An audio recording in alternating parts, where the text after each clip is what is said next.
This is The Scoop for Thursday. I'm Lisa Marzilli with the WMNF News headlines. Florida saw the highest percentage voter turnout in over 30 years, with nearly 11 million votes cast.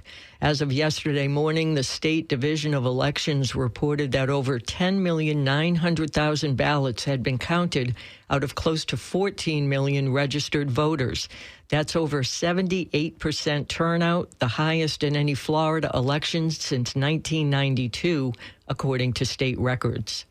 WMNF's Chris Young reports incumbent Republican Hillsborough State Attorney Susie Lopez will keep her job after defeating Democrat challenger Andrew Warren.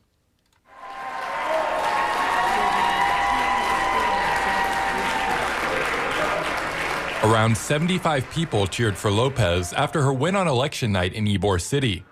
It's emotional. I'm the first duly elected female state attorney in my hometown. And a win for my office right now is a win for our law enforcement partners, for our community partners, and I can't wait to see what we're going to do in the next 4 years. Lopez was appointed as state attorney in 2022 after Warren was suspended by Governor Ron DeSantis. DeSantis said Warren was, quote, picking and choosing which laws to enforce based on his agenda. In a statement to WMNF after the election, Warren said, quote, the best candidate doesn't always win, especially when the other side cheats. Warren adds that he hopes Lopez will grow into the role and be accountable to the people, not the governor.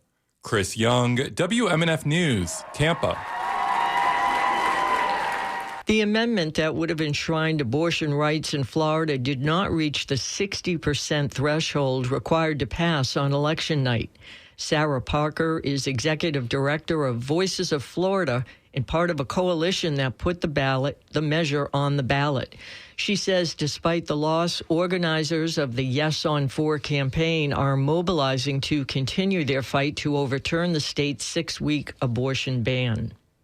The majority of Floridians spoke last night. They do not want this ban. They made it very loud and very clear. And had we been any other state, we would be celebrating right now. Florida is one of the few states that requires a supermajority to amend the state's constitution. More than 6 million Floridians voted in favor of Amendment 4, which Parker says is a win. She says this legislative session, organizers will continue to fight for reproductive rights in Tallahassee. The Tampa Police Department fired one of its own this week after an internal investigation found he violated multiple policies, including a chokehold ban. Officer Michael Scaglione was terminated Tuesday for violating 3 Tampa Police Department policies during a domestic battery call in April. Scaglione can be seen on body-worn camera footage putting the suspect in a chokehold. The hold rendered the man unconscious. When the man awoke seconds later, video shows Scaglione punching him in the head several times with his fist and placing his hand around the man's throat to pin him to the ground. Police department policy bans chokeholds unless deadly force is justified. Scaglione also failed to properly document the blows he delivered to the man's head, which are allowed under department policy to gain control of a suspect.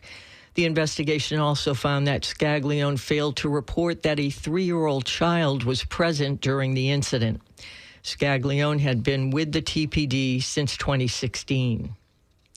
A teenage girl has been charged with bringing a gun to a Hillsborough County school. The Hillsborough County Sheriff's Office said a school resource deputy received a tip around 11 a.m. yesterday about a possible weapon on the Armwood High School campus. During an administrative search, a handgun was reportedly found in a 15-year-old student's book bag. The campus was placed on a lockout during this time. The girl was arrested and charged. Just 2 weeks ago, a 14-year-old boy was arrested for bringing a gun to Armwood. I'm Lisa Marzilli with the WMNF News headlines. This is The Scoop, recorded at WMNF Tampa.